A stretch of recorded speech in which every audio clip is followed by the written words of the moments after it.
I don't think that is the right path for modern men. And in some ways, that's a regression. And we should embrace a changing definition of what it means to be a man and how we can use that to feel content and self-actualized.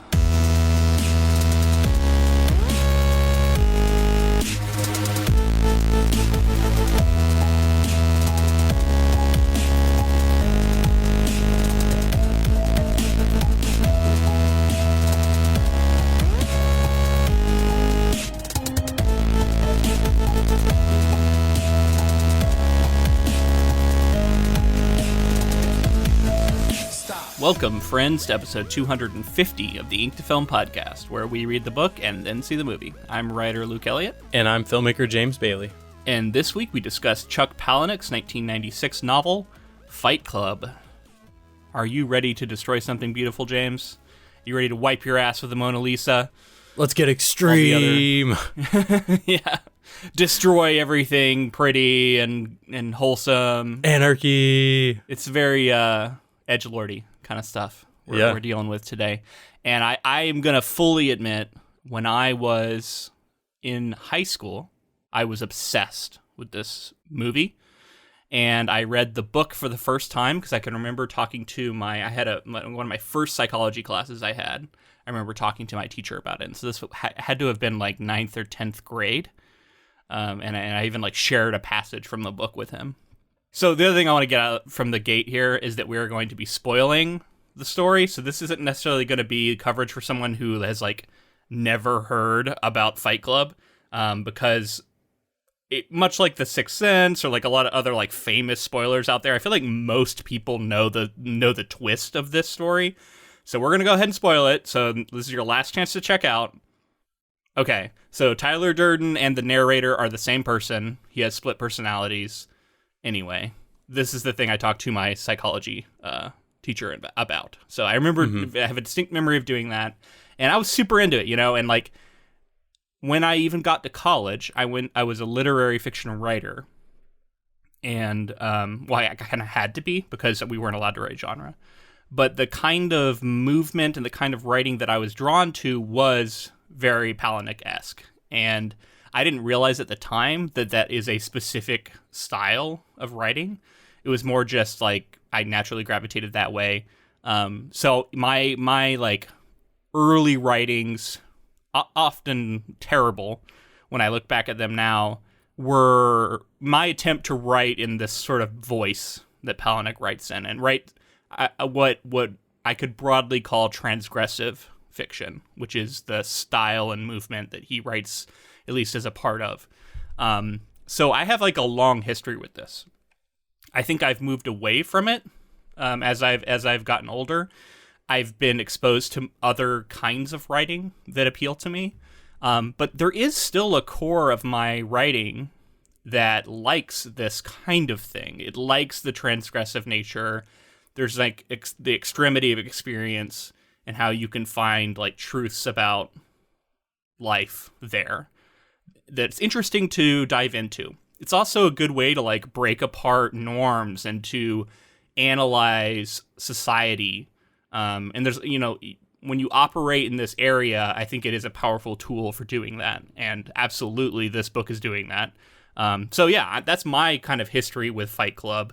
20-year-old, 18-year-old Luke would be much more in the camp of like, let's all hero worship Tyler Durden. Not fully, but like you would get that vibe more from that version of me. I am not that way now. And I'm not going to be that way on this podcast. So if you're hoping for like, at least for me to sit here, just talk about how Tyler Durden's like the greatest character of all time and all of that, like that's not what I'm going to be doing today. I think he's an interesting character. I just don't I'm not going to personally be like, yeah, Tyler Durden's ideas are all the greatest ideas ever. Well, you're already starting to touch on some things that we're going to have to mention. It's that the way that in reading this, first of all, I was very familiar with the film. I've seen it many times, love the film, and loved it even more when I was younger in a similar way to what you're saying about the book. It was just, I think it speaks to a younger anti-establishment sort of punk rock viewpoint. I think it also we also can't divorce it from the moment in time we were in, because this book and movie came out pre 9/11.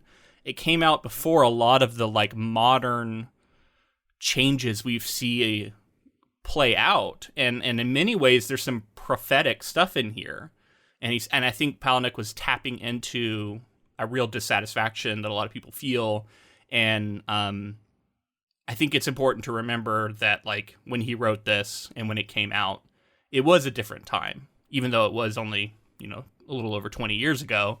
A lot has happened in those 20 years. Yeah. There's that sort of, like I said, this anti-establishment. I was a skater growing up and stuff. Like this sort of stuff was just like kick ass, like question social norms and do it for the sake of, and even like thinking violence was cool and all these other things that gets wrapped up in this like toxic masculinity stuff that I think the book does a good job of. I think maybe both, we're going to address the film when we get there next week, but it does a good job of making it sort of satirical in ways and making it sort of like you shouldn't worship this person because look at this spiral that's happening, right? It's not just like this, oh, great, look, he challenges status quos and then everything goes great. It's like, obviously, it's not a model, but I think people latch onto that character because it's such a magnetic character. And so there's a lot of cult-like behavior going on with this in this film absolutely, yeah. as it goes on. So it's like that slippery slope of like wanting to find your individuality and then also finding someone who's so much of an individual and knows who they are and they're so strong-willed that you want to be like them, and then you end up following that person. The appeal of a strong man, right? So I want to ask you, like, what is your experience with this novel? Have you read the novel before? No, I've never read the novel. Cool. So that'll at least be, a novel experience to you. Yeah. Before we get into it anymore and I forget other stuff, first off, we want to thank our patrons for voting for this. This was a community-selected project. It was our final quarterly poll of the year. Fight Club won out. It's been like a contender all year. It's been jockeying, and it finally won out. And, I'm delighted. This has been a project that I think is one that, like, from the jump, I look back at, like, season 1 of Ink to Film when I was first thinking about what it's going to be like to run a podcast that talks about adaptations. I thought we would have done Fight Club in those first year or two. You know what I mean? Like, I never would have thought it would have taken us as long as it has to get to this project because it's such a big one. I totally agree. I mean, this was, it's always been on the list, and you got David Fincher adapting it, and it's such an extreme material. And it's one of those films that, like, for a really long time, I looked at it as one of my favorite films. So the fact that we're 5 years in and just covering it is pretty nuts. And so thanks again to our patrons for finally getting us to do it. Absolutely. We will start a whole new poll system next year, so be on the lookout for that if you want to try and get us to cover something else. Also, 250th episode. I think before we get too much farther into this, we should at least take a second to acknowledge that. That's a lot of episodes. It's more than that if you count all of our Patreon stuff we've done, but as far as the stuff that we consider episode proper, this is the 250th one, which is a lot. That's a lot of episodes. Yeah. It's been crazy to see, our development as artists individually, and then also how far this is, and the doors that this has opened for me personally. And I think, to speak for you, I know that you've said similar kinds of things. Oh, absolutely. I got to be on panels at Worldcon, and I think, obviously publishing has been a part of that for me, publishing short fiction, but this podcast has absolutely been a part of that. And I recently found out I'm going to be on paneling for NorwestCon next year. And once again, I think the podcast has a large role to play in that. So that's just a small thing, but it's a professional thing for me and the stuff I'm trying to do. So yeah, I've been very thankful for that. And not only that, I think beyond it in intangible ways, what I've learned about creating, what I've learned about art and what I've learned about writing, storytelling in general, it's been a lot of that has been due to this podcast, which has been very cool. I mean, I definitely think looking back, I'll always think a lot of my professional development and some of the analysis that we do here is so important for creating and appreciating and getting different perspectives. And another thing was just before the podcast, I wasn't reading as much as I did growing up. And so it's been a great excuse to continue reading a lot and, flex all these muscles that we don't get to in our every single day. This allows us to kind of flex those to sort of work out our minds in those ways all the time. So yeah, just really thankful for 250 episodes. Yeah, appreciate it. Let's get into Fight Club more. I think I'm curious. So the other thing is, I don't think we really need to do much of a plot summary for this. It's because plot is not super important to these kinds of books. There is a plot, but it's very scattered. It's very sometimes it's difficult to put stuff sequentially. It's difficult to figure out what's really happening, what's not. Because it's kind of surreal. Our narrator has insomnia, and he's constantly like waking up in new places, and new things are happening that he doesn't even fully understand. And then the whole book itself is reinterpreted once you know the twist. And we both knew the twist going in, so our experience reading it is going to be very different than someone who maybe just read it for the first time. So I think we just kind of hop around and talk about important scenes, important moments we want to discuss. There are a couple things that jumped out to me. This idea of what we were talking about before, people latching onto a character like this. And it reminded me a lot of when we covered American Psycho and the ways that people latch onto something like a Patrick Bateman, and they see the things that they like and the things that are the consumerist version and the things that on the surface level viewing, I guess you can say, are appealing. And then there's so much more under the surface and so much more commentary being made. And then also just the writing style and the way that this is sort of grappling with difficult topics and doing it, like I said, in sort of a satirical way at times, then other times in a very like real and dark. It reminds me of like a Kurt Vonnegut and in the ways that you were talking about, like sort of literary. Yeah. I mean, you're touching on things that are definitely there. I saw Bret Easton Ellis and, I was thinking about American Psycho as being like of a kind with this book. American Psycho came out a little bit before and is more about yuppie culture.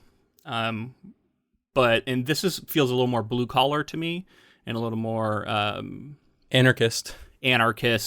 But in a similar way, right? You're dealing with psychology. There's a twist. There's a main character who is not, like you said, like is sort of presented as in one way, but then the book itself, like the subtext of it, is sort of a critique of that character.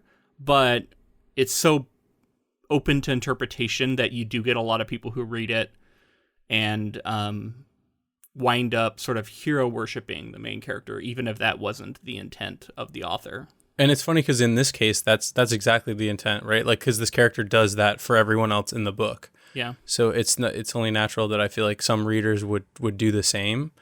I think it's important to note that if you're not digging into the subtext, you're kind of just one of these, like, what does he call them, like space monkeys or something? Like, yeah. It's not like he's particularly complimentary of these people, right? Of the Project Mayhem people. It's interesting because I also don't want to pretend like this book isn't a proponent of a lot of the stuff that Tyler Durden is saying.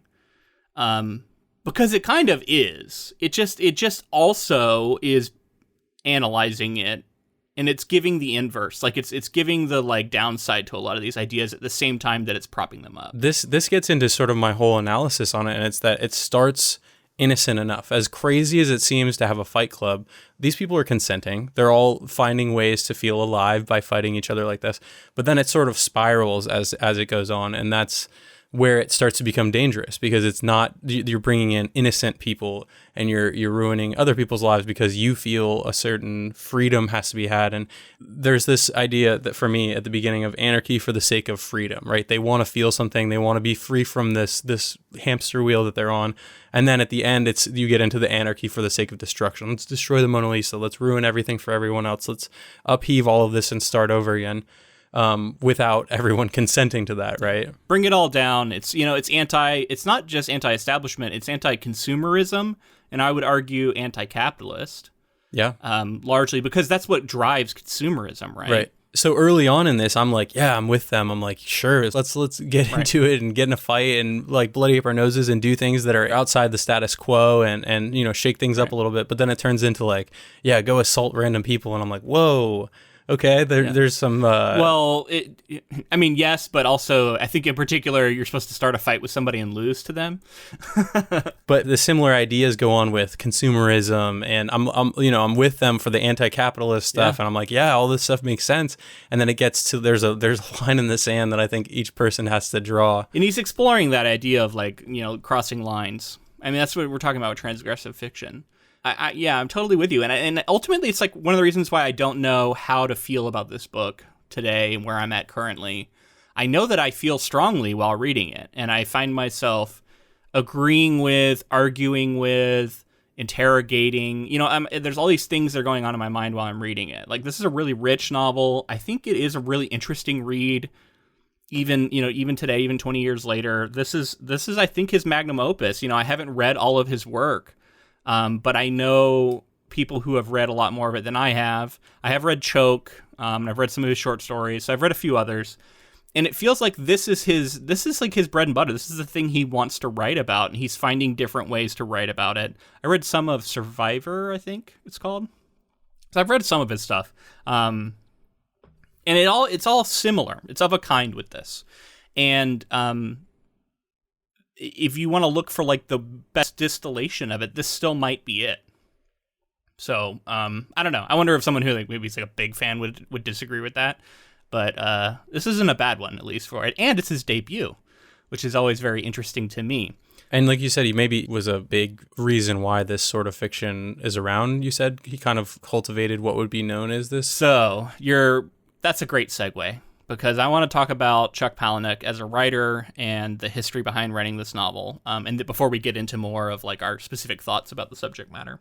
So Charles Michael, aka Chuck Palahniuk, was born in 1962. He is an American freelance journalist and novelist who describes his work as transgressional fiction.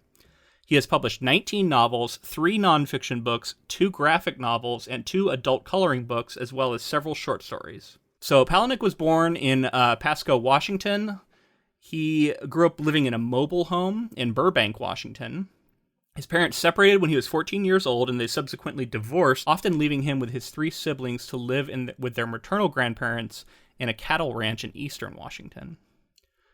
Palahniuk would go on to attend the University of Oregon in his 20s and graduate in journalism in 1986. He would begin writing for the local newspaper for a short while, then working for Freightliner Trucks as a diesel mechanic. Continuing into his writing career took off, and he quit his job.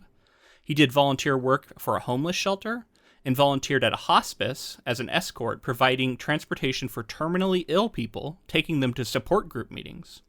He ceased volunteering upon the death of a patient to whom he had grown attached. Palahniuk began writing fiction in his mid-30s, and by his account, he started writing while attending workshops for writers that were hosted by Tom Spanbauer, which he attended to meet new friends. Spanbauer largely inspired Palahniuk's minimalistic writing style. So Spanbauer is a proponent of what I've heard described as Gordon Lish, his style of writing, which goes back to this minimalist style, and what is often called dangerous writing by Tom Spanbauer. And I can give you like a couple breakdowns of what that is. It is a very specific kind of writing, and like you were mentioning earlier, how it feels kind of like counterculture. I totally think it does. And one of the reasons I was drawn to it, I've always been drawn to that kind of stuff.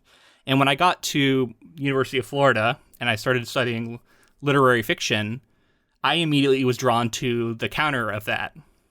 But it's interesting because it's a counter of it, yet still within that world. So it's still very much a literary movement, yet it's the literary movement that is sort of taboo, it's shocking, and it's a lot of like polite society academics don't like it. And there's always been like sort of an undercurrent of this, and then it got propped up by this Gordon Lish writer. The emphasis on writing dangerously was specific that you should write something that personally scares or embarrasses you in order to explore and artistically express those fears honestly. It's written usually in first person and often deals with subjects that are cultural taboos. It also is very minimalistic, focusing on reducing adverbs, no specific measurements. There's some really interesting, like, specific techniques employed in this kind of writing. In specific, instead of using the word theme, they use the word chorus to talk about sort of the idea of the story. And in this mode, a story is like a symphony, building and building, but never losing the original melody line. All characters and scenes, although they may seem dissimilar, illustrate some aspect of the story's theme, aka chorus. So you're sort of like bringing back the core message over and over again in these, like, within the melody of the story.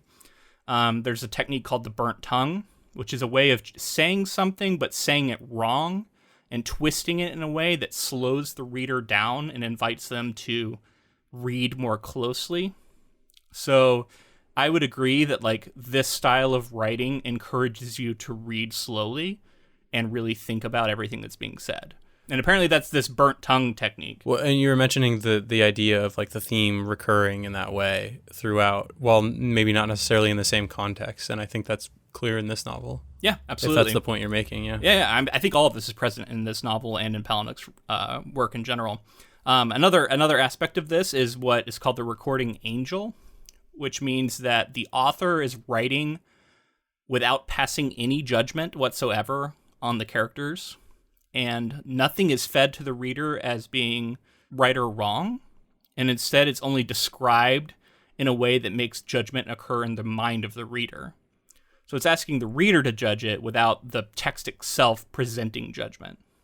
And I mean, there's some situations that I see in this, and I think of other stories, like, for example, Jesus' son that we read. Mm-hmm. You're sort of seeing an unflinching look at some depiction, maybe, and it is fiction, maybe based on experiences that person had, but still something that in some ways can be hard to read in times, or like, but it is real in the way that life is weird and can't really usually be defined by what kind of narrative structure we would think. It seems stranger than fiction, obviously, is a phrase that comes to mind, where, like, the real world tends to be more, weird than you could even imagine. Yeah. So this all ties into what I would call the show don't tell writing advice that you'll hear commonly thrown around, but it's taken to an extreme here. Like, it is the bread and butter of this style of writing. Another thing that this style of writing does is it really engages with the body. It wants the reader to feel things viscerally and identify things, like, in their own body as they read things, to connect with it on a, like, physical level. And I think the Fight Club of this really works for that, because there is so many physical descriptions of pain and of just visceral moments that invite you in. Well, like the hole in his cheek, yeah, and the burning with the flakes on the hand, the kiss, the basically lye burn on the hand, yeah, all of that, and I think that all ties into this style. There's a lot to hear in this style of writing that I love, and I find that I do like employing a lot of this in my own writing. I don't know if I just can't. Some people who write this are very militant about it being the best and only way to write. And I guess I'm just not there. Like, I've seen so many other ways of writing work really, really well, and they evoke different things. And it feels limiting to me to try and say that for writing to be good, it must be like this. I just don't agree with that, but I see the appeal of a lot of it, and I do use a lot of these techniques myself, so. Yeah, I think both of us are the kind of people that I like enough variety to where I don't think I could see myself being stuck in one particular mindset of, like, this is how you write, this is the correct way to do something. I would want to explore all avenues. Right. So let's talk about the novel itself, Fight Club, and how it came to be. So Palahniuk once had an altercation while camping, and though he returned to work bruised and swollen, his coworkers avoided asking him what had happened on the camping trip. Their reluctance to know what happened in his private life inspired him to write Fight Club. So that's interesting, right? Like, we always talk about, like, seeds for ideas, and I just like the idea of, like, he got in a fight, went to work, and just, like, nobody asked about it. It's interesting. Yeah, because you could see how that might be the case, how people might not want to ask. And there is that social barrier, that social norm that can be really weird sometimes. And I do find myself in random situations thinking, like, what if this happened just now, right now? Or what if, how would all of these people react? And this, like, I don't know, polite society would have you just most of the time maybe just ignore it. And then that feels disingenuine. And that's sort of the root of a lot of this, right? Is like being genuine and being a real person and not sort of just floating through life. And the artificiality of society, really, and like social norms and how people don't connect with each other, and frustration at that, and like trying to find ways to connect, I think is at the heart of this book. Whether or not the ways that are pursued here are healthy or good is, I think, again, left to the mind of the reader. But that is ultimately what I think our narrator is after, right? Like, he wants connection. He wants to feel alive. He wants to feel close to people. Yeah. And is willing to do a lot to get that feeling. So I also read that Invisible Monsters, which is a book I have not read, but was later released in 1999, I think it's his third published novel, was his first manuscript he wrote. And he was unable to find a publisher or literary agent with that novel. It was being rejected largely for being too obscene and too transgressive, too explicit, like a lot of those kind of things, right? And he would go on to write a short story, Fight Club, that was a 7-page short story that he published in a compilation called The Pursuit of Happiness in 1995, but he would later expand it to novel length, and the original short story became what is chapter 6 of this novel. The novel would be published in 1996. Now, I saw that he still had trouble finding a literary agent, and I think he didn't get a literary agent until after the book was published, or at least at some point along the way of it getting published. He basically was unable to find representation because of the nature of the book, but was still able to find someone willing to publish it, which is, props to him for doing that. So it sounds like this was, more difficult than you might imagine to get this started and to launch his career. He did eventually sign with a literary agent who would help him sell the movie rights right after the novel came out. And obviously getting the movie adaptation by Fincher a few years after it came out would launch him into stardom. Later on, the book would be republished with additional forewords and afterwords written by Palahniuk. And he would write some more interesting things about this that I think we should touch on. So in his words, he says, bookstores were full of books like The Joy Luck Club and The Divine Secrets of the Yaya Sisterhood and How to Make an American Quilt. These were all novels that presented a social model for women to be together, but there was no novel that presented a new social model for men to share their lives. He later explains, really what I was writing was just The Great Gatsby, updated a little. It was apostolic fiction, where a surviving apostle tells the story of his hero. There are 2 men and a woman, and one man, the hero, is shot to death. One critic has noted that this essay can be seen as Palahniuk's way of interpreting his own novel. According to this critic, Palahniuk's essay emphasizes the communicative and romantic elements of the novel while it de-emphasizes its transgressive elements. And I agree with that. Like, this is, to hear him talk about it in this way focuses on certain things and shifts focus away from certain other things. In interviews, the writer has said that he is still approached by people wanting to know the location of the nearest fight club.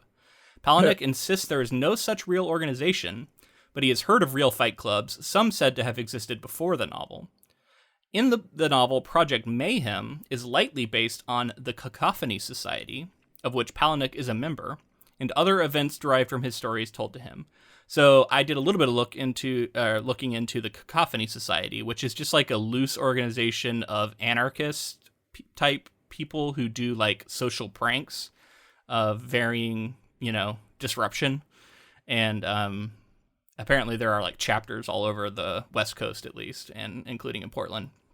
And I guess I should also say, like, I live in Portland, Oregon, and Chuck lives in Portland, Oregon, and he is a well-known figure in this literary scene here. So, he's a local writer, which is interesting to talk about for me now. Yeah, that's cool. I also have found myself thinking a lot about like, and I don't really know a ton about this, but the anarchist cookbook, the idea of all these things that you can make dirty bombs and like all this other stuff. And clearly he had to be... It does feel a little bit like he's given a lot of instructions for how to, make napalm and stuff like that. Right, like mix explosives. Which it's not difficult information to get, but it's just like sort of all collecting it all. He doesn't give exact measurements, so maybe that helps. But there's some stuff in here for sure. I don't know. I mean, I assume a lot of it works. I'm not gonna try it, but yeah. One other thing he's noted is that pranks such as food tampering have been repeated by fans of the book. And he has documented this in personal essays, especially the one called Monkey Think, Monkey Do in the book Stranger Than Fiction, True Stories, that came out in 2004. He even got pranked by the Cacophony Society at one of his own readings. So it's, this has gone on to be this whole thing, and I think it's a little bit ironic and maybe just apropos that this story and movie ended up getting such a cult following that became diehards, and it grew into something that is almost bigger than and out of control of Chuck himself, much like Project Mayhem does in this book, to where there's a point where our narrator can't even step in and shut it down. There's been too many things created along the way to prevent that from happening. And I'm not saying that he wants to do that, in real life, but it is interesting that it's got its own momentum and its own sort of characteristic to it that has become larger than life and is sort of out of control of any one person. Yeah. It's funny because I think most of the time as an author, you want this, right? I think almost every time you want this, like something to strike a chord with the culture and become like a touchstone for a lot of people, which this is. And then you find yourself getting pranked at your own events and stuff. And you're just like, I guess, he wrote a story that is inviting a little bit of that in a sense. And, I think it's interesting. I'm sure he appreciates the passion, but sometimes hopefully he's not getting pranked often. Let's say that you said once they did it. So hopefully it's not the kind of thing he has to deal with a lot. But again, he's being asked where the closest local fight club is. He's kind of a Tyler Durden narrator type character like himself, like you said. In some ways, yeah. I don't know him personally. I've never actually met him. But I know people who know him. Yeah. I'll just say that. So, he's, I would say that the perception through his fiction of who he is somewhat accurate, but also not the whole story, right? There is also a different person under there.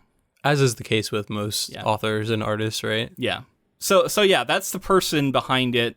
And let's talk about the novel itself. And one thing I want to talk about, I think a good opening topic is the nature of transgressive fiction and how effective or ineffective or what we think it is. And how do you feel about the transgressive nature of this book? I mean, if I can be entirely honest, there was a certain period of time where shocking and this sort of stuff was what I sought out and was the thing that affected me most. I found it to be engaging. I found it to be, counterculture and just makes you feel like you're alive in some ways.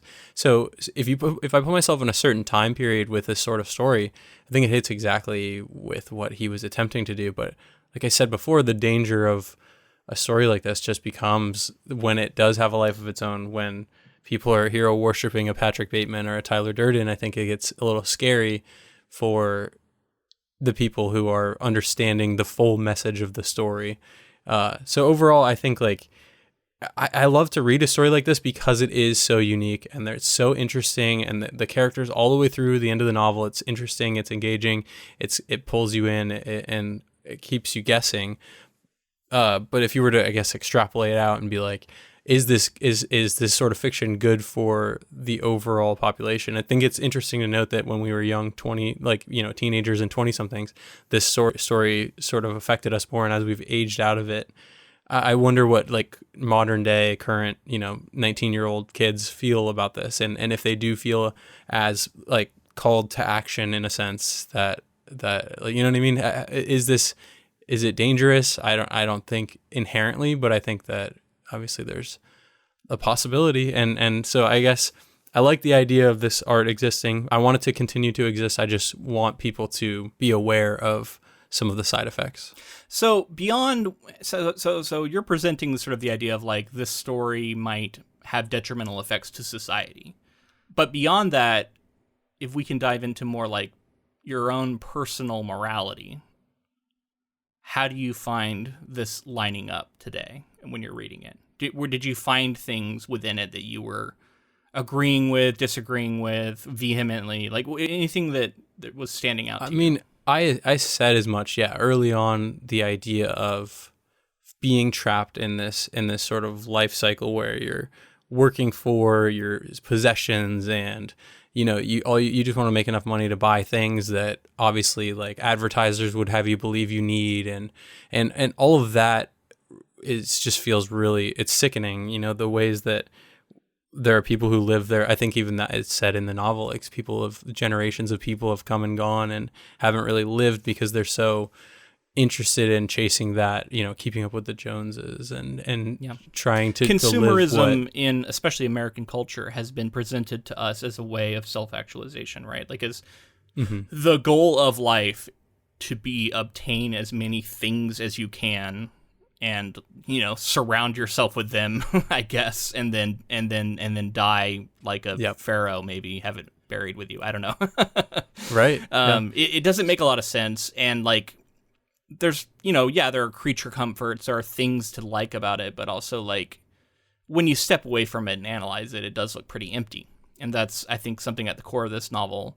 And ultimately, like where my modern sensibilities are is that it's somewhere in between. It's moderation and everything all the way through. It's almost like if you take anything to an extreme, it can start to look ridiculous. Right.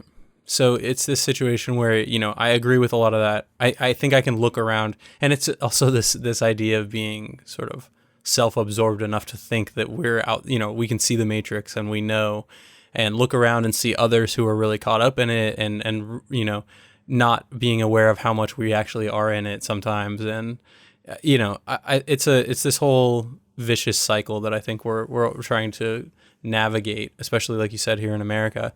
And then, that also goes into other things like, why does society do this? Why are the expectations that? And a lot of that I found myself at least, humoring and questioning along the way. And like the idea of outside of the pain, would I consider doing something so like what would be perceived as normal as going to a fighting den and punching somebody? Maybe. I don't know. I think I'm like open-minded enough to see how that would change my perception. But I think it starts to very quickly, I start to see my own morality line, like how far I'm willing to go with a lot of this stuff. And I think I'm curious enough to question it, and I'd be probably willing to do some of it. But then there comes a point where I'm like, yeah, that's my line. I'm out.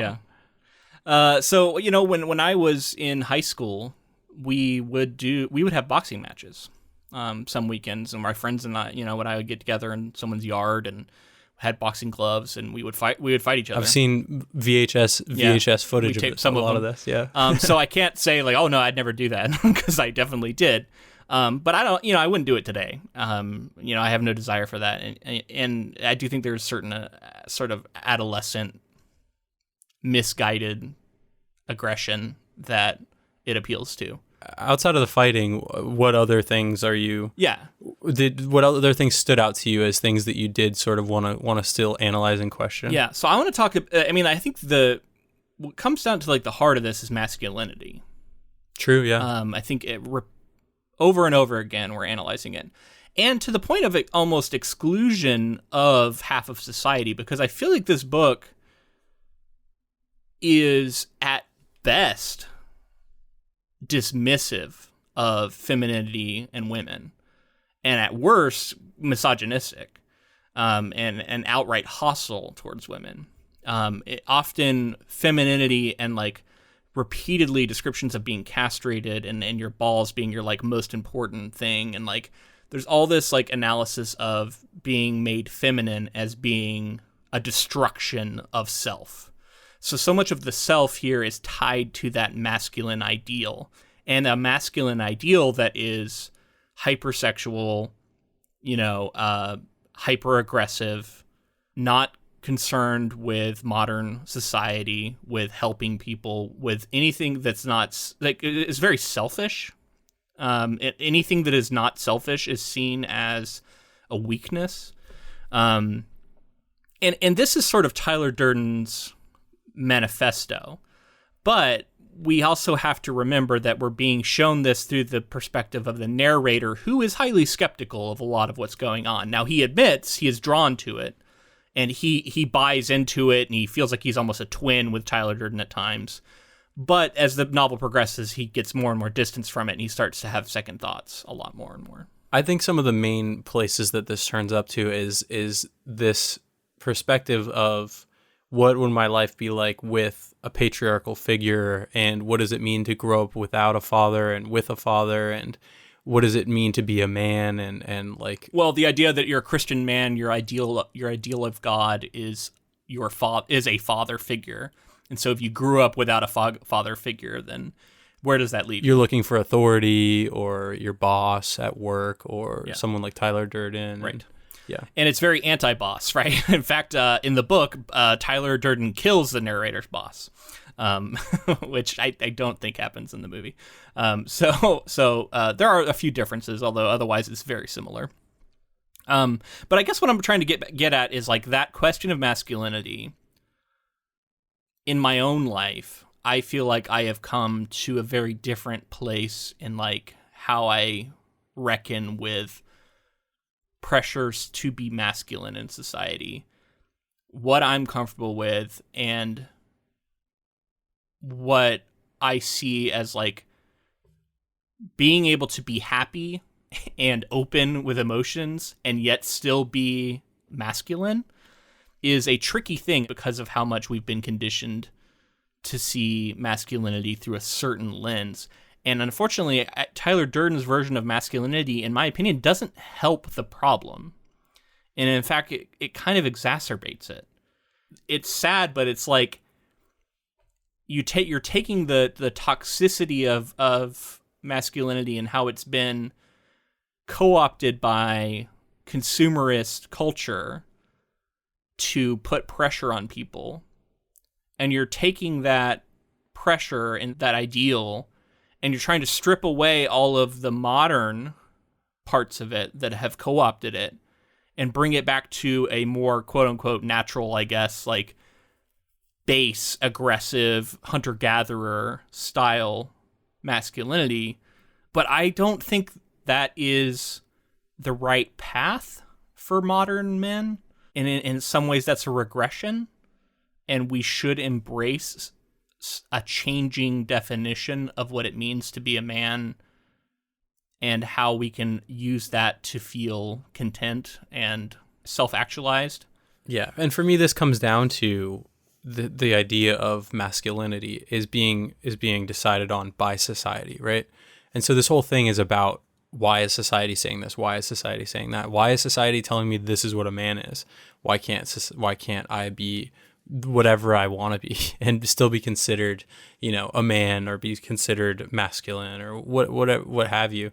But I agree with you. I think society has progressed some too in terms of because ultimately, whether or not Tyler Durden's version of masculinity or the consumerist version of masculinity, whether or not either of those is better, I think we've seen society start to be more accepting of different types of masculinity, at least some.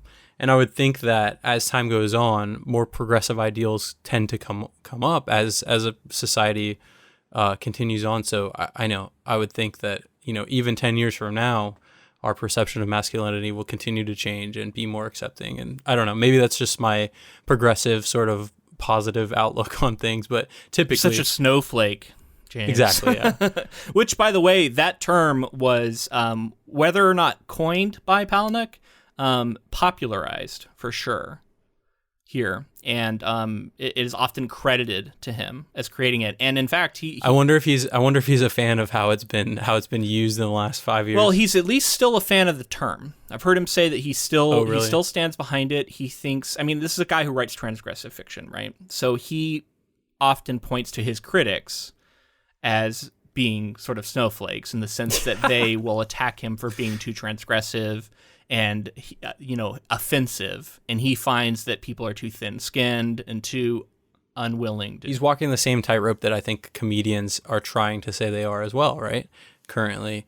And like, this is the job, right? Is to tell, if he's telling transgressive stories, then it's the job to go really far. Yeah. Comedians, they tell jokes that are offensive and they go there. And there's this whole conversation being had, I think, in society right now about like, at what stage can you say what things, and it's kind of difficult to navigate. Yeah.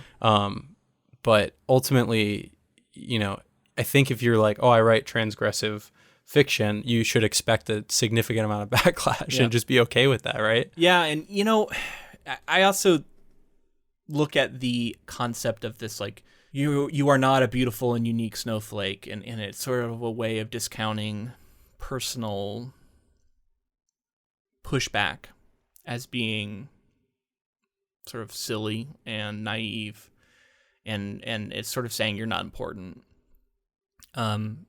And it's, I think there is some value to that, but it is also interesting that the person who's saying it is usually using it as a way to protect their own personal feelings and viewpoints on the world, and in a way of insulating themselves from criticism.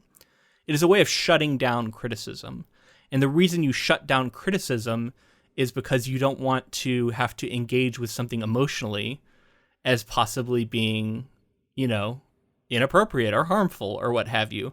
So in a way, you are only outing yourself as the very thing you're criticizing, because it is your own thin-skinnedness that is unwilling to engage with criticism, right, which is often leading to people to accuse someone else of being a snowflake. I think these ideas were probably a lot more novel in the mid-90s, right? Absolutely. And that's I do want to emphasize that as well. And you think of it in modern contemporary society. I think it's interesting to make the comparison here that in the story, this idea of like people calling people snowflakes and being so worried about being anti-society and all this other stuff end up in sort of like a pseudo fascist sort of scenario. And I'm like, okay, cult terrorist organization, right. And so it's like, what is that saying about you if you're like, yeah, I call people snowflakes and subscribe to this sort of mentality, and where we're at currently, it's like, okay. And you see them like if you're a part of an organization and one of the rules is don't ask questions and don't criticize, and the leader is not to be questioned. Those are about as big a red flags as you can possibly see in any organization. So run if you see that, because that's not good. And that's two of the tenets of Project Mayhem, which grows sort of organically out of Fight Club. And the idea that, there's this dehumanization that happens. It really is a very clever way of showing how cult indoctrination can happen and how terrorists can indoctrinate. And how strong personalities can influence so many people. And that's why I was saying in many ways this book feels prophetic to me, because it was written at a time before 9/11, before the rise of the far right and fascism as far as like being a mainstream political movement in our country. And it's ironic that this novel is in some ways held up by a lot of those people, because of course, if you look at it, like, sure, okay, it is anti, like, there are lines about like fuck endangered species, recycling's bullshit, we shouldn't care about our effect on the world, like a lot of that is there, but also it's presented as like because the damage is already done, and the mega corporations that are actually in control don't give a shit. They are the ones who are doing these equations, right, that our narrator works in, where he's deciding whether or not to do a recall. Like, that's the kind of stuff that is actually running the world. And the idea that our personal actions, with like our individual recycling or whatever it is making a dent is kind of ludicrous. But not for the reason that people, that you might think. It's like, no, it's because it's not big enough, and it's really like the capitalism behind it all that is causing a lot of this. So if you're anti this stuff, you should be anti-capitalist. And I guess it falls down to the individual what you think the response is, because Tyler Durden's response is really like a libertarian wet dream of a destruction of society where it's all about just like being a survivor in a post-apocalyptic world where you're like homesteading in the ruins of a city. Literally is described as like what Project Mayhem wants. And if you're not someone who wants that, but you also think consumerism and capitalism is kind of bullshit, where does that leave you, right? And this book at least doesn't seem to have any answers.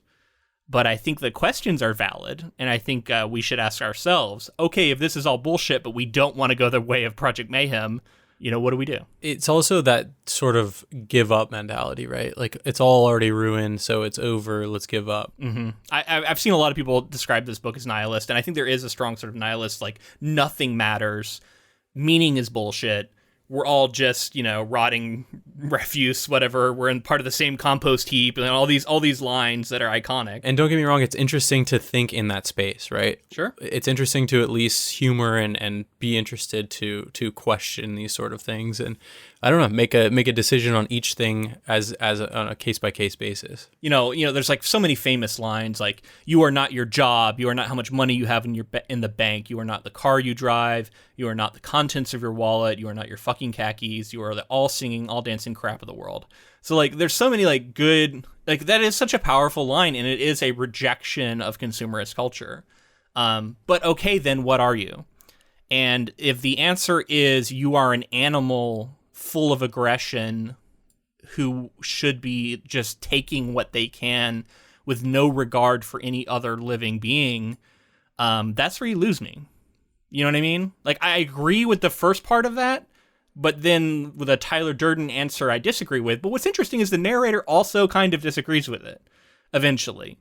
But there is no other alternative really given in this book. I think it was raising some questions Sure. that maybe weren't as present in the zeitgeist at the time. And tapping into a dissatisfaction. I mean, there's been a lot of ink spilled about the American man. And you look at like all the mass shootings and all the, there's a lot of violence that has been occurring with American men. And I think Palahniuk was touching on something that was going to shape the next 20, 30 years after this novel came out, and was prophetic in a way, because it's like that dissatisfaction is present, and it is a large force in our politics and in our modern lives. And ultimately, consumerism isn't enough for people, and they're lashing out, and they're seeking other ways of validation. Masculinity cannot survive in the classic sense that it's been seen as, and I don't think it can be co-opted by companies that are just trying to sell us clothing and try and sell us, images.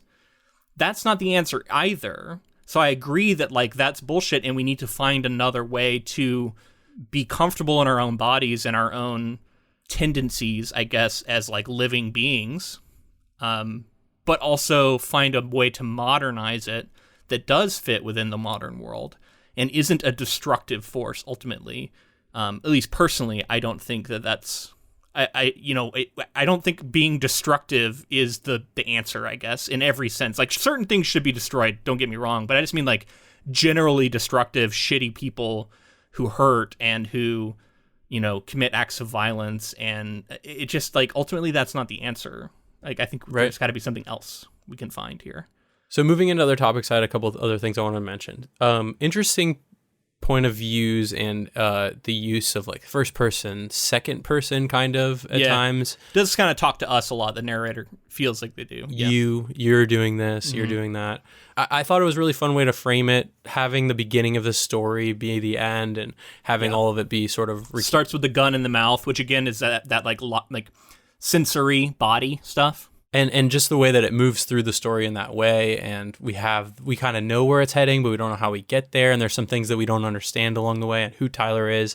We think, from the first chapter, great first chapter in terms of like gripping someone and pulling you into the story, getting you invested. In media res, they call that, where you're clearly in the middle of something you don't fully understand, and then you're going to find out how you got there. And then, progressing through like this idea, like the morbid sort of way that he goes about going to these meetings that are for people who emotionally are damaged and having to go through a lot of things, and like dealing with extreme grief and dealing with their mortality. And then he's just there to sort of get an edge of that and feel alive. Right. I mean, he's as we've talked about, like this character cannot feel genuine connections with people. He cannot feel genuine emotion. Everything's artificial in his life. And when he goes to these meetings and people people think he's dying, he's like, people for the first time listen to you. And people for the first time, he's able to cry, which is itself a damning criticism of masculinity in a sense too, right? If that's not allowing you to be able to cry, if it's not allowing you to be able to connect with your emotions, if you don't feel like you can have genuine conversations with people, why? Right? And like the answer of the book just seems to be like it's impossible, but I don't think it is, personally. But I can see why someone might be drawn to this. It is interesting that Chuck Palahniuk like literally did some of this stuff. Like he worked with hospice and he befriended like ill patients, terminally ill patients. These meetings, I'm sure he saw a lot of them. Whether or not he attended them, I don't know. So he's got firsthand experience with this, and I'm sure there is an element of, yeah, people cut through the bullshit when everybody thinks they're dying and they're willing to like get real. Like I'm sure that does happen, but I also don't think that's impossible to have in your day-to-day life if you cultivate that kind of.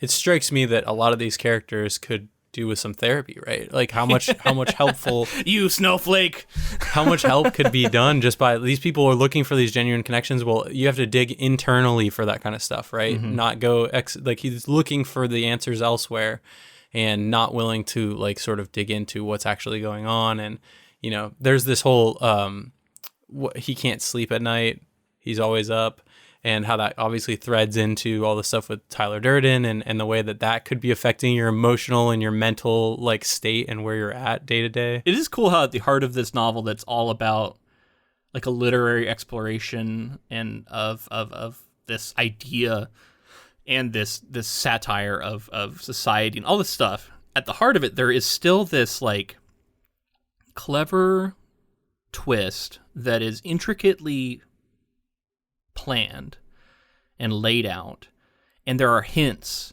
throughout that you can see, and there are seeds, and there are so many little things that he does to set it up.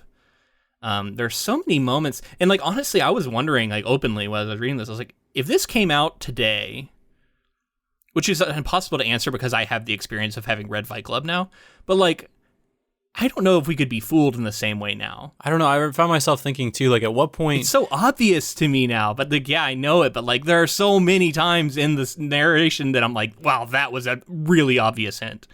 Right, yeah. But yeah, I'm not sure. It's almost impossible to tell, but I found myself thinking that a lot too. Like at what point do I really, really know?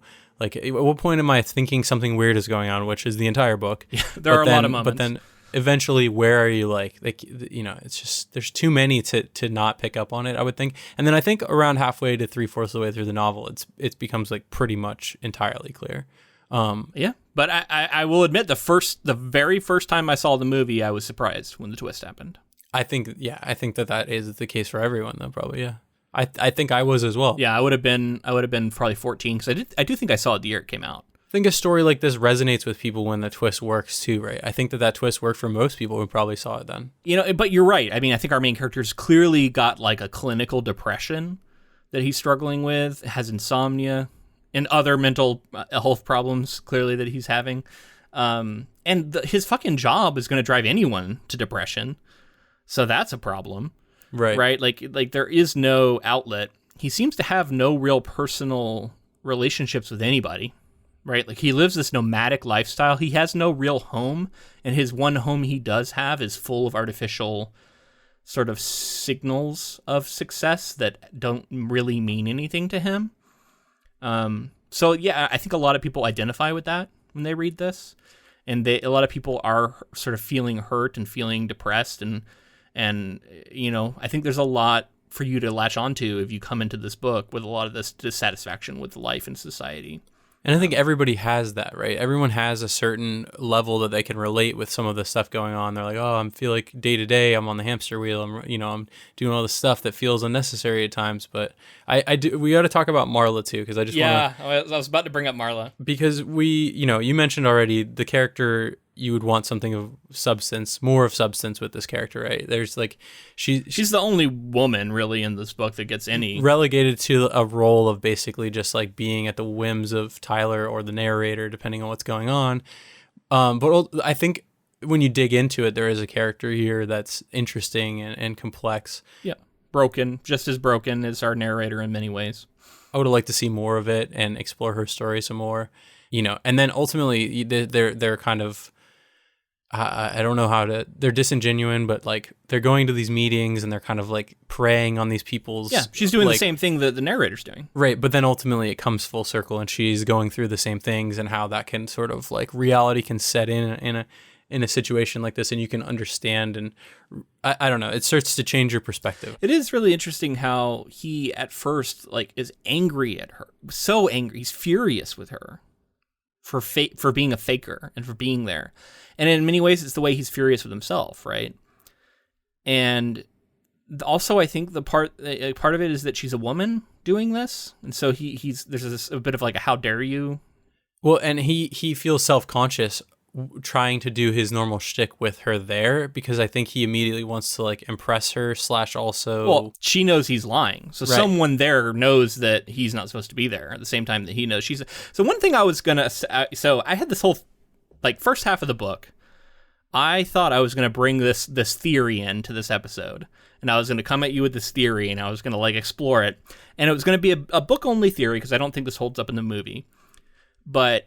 By the end of it, I think there was enough evidence to discount it to where ultimately I wasn't like going to come in like gung ho about it. But for a while, I was starting to think maybe Marla was also a personality. I thought about that. Yeah, I feel like there's some evidence, at least early in the book, that could be the case. Now, eventually, I do think we get definitive answers that she's not, but. Even within if within the fiction of the novel, she is a separate character, that doesn't discount the sort of thematic chorus, as the terminology might like us to use, of the idea of like different facets of self, and how to me Marla does seem like a different facet of the narrator's personality. Even if within the world of the fiction, she's not actually a personality of his, she's a separate person. Like it all feels like pieces of Chuck Palahniuk in some ways, and like different ways he's exploring being broken and the ways that people try and find connection. And she is that too. She's doing the same thing, in her own way. And the way they all their attitudes towards death, right? As this like they all are sort of suicidal, and they're all obsessed with death and obsessed with cancer, and they purport to want it and to welcome it, and yet both demonstrate they don't want it, or you know what I mean? Like they both demonstrate that she's actually afraid of getting cancer. Right. And there comes a time when their survival, like I'm even thinking about when he's in the car, like trying to yank on the wheel with the mechanic driving, and he eventually like, he wants to survive, and then other people want to survive when they say they want to die. And it's sort of this thing where putting your money where your mouth is, when it comes time to actually confront it and face it, they seem to not actually want it, but they just go around saying it for a while. And like that comes back to the question of like what it means to be, what it means, not only, I guess not what it means to be alive, but what meaning can be found while being alive. And if our world has no intrinsic meaning, if our lives have no intrinsic meaning, if we are just chaotic manifestations of the universe that has been spit out, and our consciousness is sort of an accident, and we're able to be self-aware of that and understand it and perceive the universe and think about the universe, in some ways we are a manifestation of the universe itself, right? The question becomes like, what does it all mean? And if behind it all there is no greater meaning, should we all just seek destruction? Should we all just, like, if there's no meaning, definitive meaning, is it all bullshit? Should we all just welcome oblivion? And the book seems to say yes, even as the characters often don't go that far and are unwilling to go that far. And this is something I've thought about a lot throughout my life, because I do tend to subscribe to that viewpoint as far as, like, I don't think there is a lot of larger, greater meaning. However, I would argue that that frees us to determine our own meaning for our lives. And that meaning that we create can be just as powerful, if not more powerful, than some sort of grand, overarching meaning laid down to us by some sort of God. So ultimately, I disagree that because there's not a greater meaning to everything, I disagree with the idea that we should then welcome destruction. Instead, I think we welcome creation. I think we find our own meanings and we embrace that freedom in a way that isn't destructive. Yeah. Well, I mean, in the pursuit of finding meaning can also be meaning, right? You can find meaning in that, and using your life to find what brings you joy and what makes you feel fulfilled in ways, right? And like, so that pursuit almost feels to me like part of the whole puzzle. Yeah. And I don't think the idea that, like, maybe helping others brings you satisfaction and brings you joy. Yeah, or maybe it doesn't and you find something else, right? Maybe it doesn't, but also, like, if it does, that doesn't make you lesser than or somehow weak, which I would think this novel seems to claim. I do think it's really interesting that the mark on his hand is a kiss put there by Tyler. And Marla also has one. Again, there was a lot, at least in the first half of the book, there was a lot where I was like, oh, she actually could share a body with him and, like, all this stuff. But I think a bunch of people do, though. Like, eventually, like, a bartender has it on his hand. No, too, yes, they do. But I love that. I think that's a really powerful image because it is a kiss. It is an intimacy. It is a closeness that Tyler has, where in almost a romantic gesture. And yet it is the most pain that people have ever felt, and it leaves a scar in the shape of that kiss. And so the idea of being burned by this guy's attention and having scarring you, I don't know, that's powerful, man. That's like, there are people like that, right? Where it's like, they're so magnetic, yet they're so destructive. And Tyler's absolutely that for these characters. So I think one other thing we should probably talk about is sexuality here, because Tyler and the narrator are both heterosexual men. And in fact, as far as I can tell, everybody is that we deal with here. But Chuck Palahniuk is not in real life. Now, I don't know his history of, like, being, like, if he was out or not as being, I think he's homosexual, bisexual perhaps. I'm not really sure, but certainly not purely hetero. And I think it is interesting to look at this novel through that lens. And, like, what can we say about it here? Because it almost seems afraid to get into any sort of homoeroticism. And the only homoeroticism that's here is sort of subtextual. And you can look at, like, Tyler and the narrator's relationship as being sort of romantic. And when you look at it that way, it makes a lot of sense when the narrator gets very jealous of Marla, almost as if worried that she is taking away Tyler from him and that is his, like, romantic interest.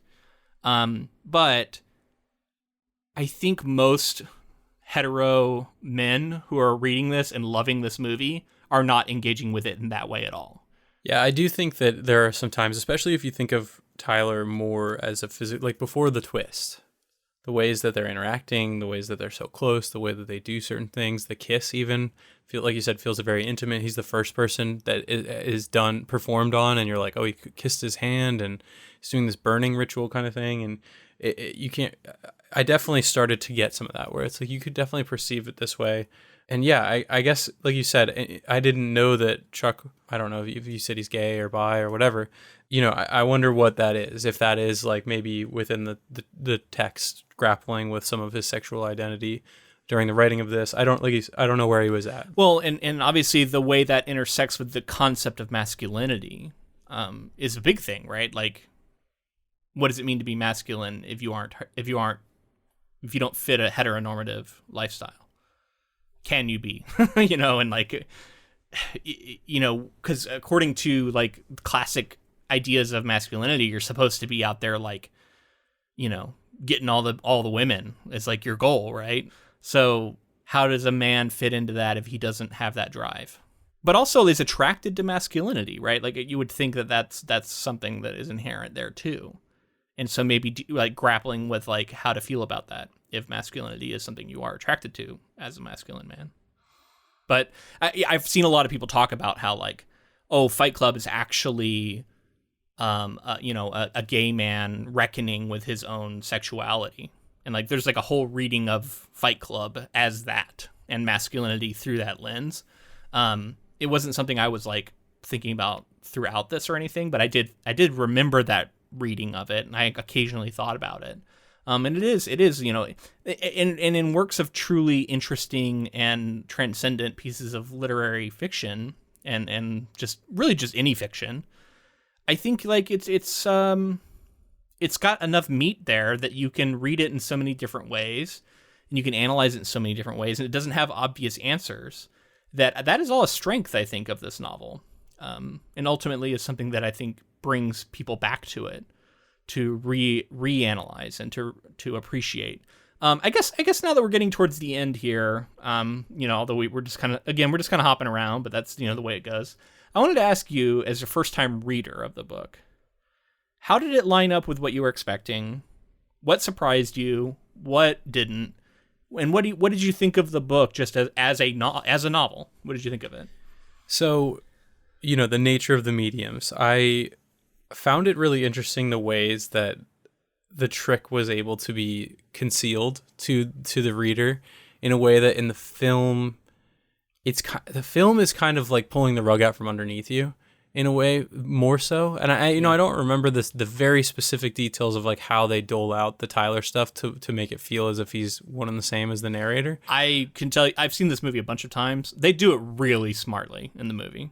It's great. Really cleverly done. But you have to do it in a different way when you're doing a movie. You just have to, because you're showing so much, right? Yeah, exactly. So you're showing it a lot, and it's like you can't have them just pop off screen. Like there were times that in the novel, literally in the scene, it's just like, and Tyler just, he disappeared or something. And you're like, Tyler was just gone as if he disappeared. Yeah. Yeah. And you're to take that as like, oh, he's really quick and he just left the room when Marla showed up. But that's not the case. Well, and we also know our character is like so out of it. He's like sleepwalking all the time and stuff, to where like when things seem to almost break reality, you can explain it as just like this character is like already borderline at the edge of reality anyway at any given moment. Right. So, I mean, I appreciated it for those reasons. It's a really fun way to experience a story I've seen before. Yeah. And did it surprise you to see how much of the movie is in the book? Because I feel like this is one where it's like really close. Absolutely. Yeah. I was ready to come into this and be like, it's, pretty much plot wise, the same exact thing happens in verbatim scenes a lot of the time. A lot of the best lines in the movie are right out of the book. And that's a huge credit to the author, right? Like that's a massive deal when a filmmaker like Fincher keeps so much of that and keeps the core really intact. And I mean, it's just a really interesting and unique story, especially at the time, where I can totally see why a Fincher would want to adapt something like this, because it's transgressive and it wants to push people's buttons and see how far the envelope can be pushed. So, I appreciated reading it for the first time, and I had a really good time with it. And I think in me saying that there were some Vonnegut things that I was noticing, I think that's a compliment that because I really appreciate Vonnegut's style. And, I guess it's not a perfect comparison. I hope we get to cover some more Vonnegut on here. I don't think it's a perfect comparison. I don't think it's exact, but I feel that this, Palahniuk is probably a Vonnegut fan, if I was to guess. Yeah, I don't know. I would guess so too, but I don't. Again, I don't know. I don't know the man. So just, I guess, real quick, let's circle in on the Project Mayhem stuff as stuff gets too far, right? Like, Robert Paulson dies, and things change, and all of a sudden we find out that when you die, you get a name, but when you're not dead, you have no name in Project Mayhem. So you're dehumanized in a way, but you get your humanity back now that you're dead. There's bombs being made. There's castrations. A couple people do get killed. It gets violent towards the end here. And it leads up to this moment where he's got a gun in his mouth, our narrator is, and he's called Marla, who has shown up and is trying to talk him out of what he's about to do. And I think, in an important distinction from the movie, the bombs don't work. He finds out that Tyler mixed it wrong or something. And so the buildings that they are all expecting to blow up don't blow up. However, he does still shoot himself and quote unquote kill Tyler Durden. And then we get one final chapter where he's in a mental institution and he's comparing it to heaven. But I think importantly here with Marla also, they both admit that they like one another. And they're not willing to say love because they're both that's too much. But and she knows the difference between the two. She somehow, nearing the end, is able to differentiate between, I understand Tyler versus the narrator. And that romantic connection is the only thing that's presented as an alternative to all the stuff Tyler's been saying. Because ultimately, Tyler is so anti-relationships with women, it seems like. He's you don't need another woman in your life. You need, you know what I mean? That's the thing Tyler hates. And ultimately, our narrator connects with Marla in a way that you don't think Tyler would approve of. Tyler views Marla only as a sex object, whereas if the narrator connects with her as a person. And that's the one, I guess, thing that is presented within the text as an alternative to Tyler's point of view. The narrator doesn't have a name, and that the whole, when you're in Mayhem, Project Mayhem, you don't have a name. That's interesting to know. We never learn his name. I don't know, just an interesting and I'm sure there are people have been driven mad trying to figure out what his name is, because that tends to be what people do when someone doesn't have a name, or a line is said, sort of whispered to somebody, and they don't know what was said. They always try to figure out what was said. Mm-hmm. And then the other thing is, with that transition into him killing off Tyler Durden, we get the fake out of heaven, which I thought was actually really funny.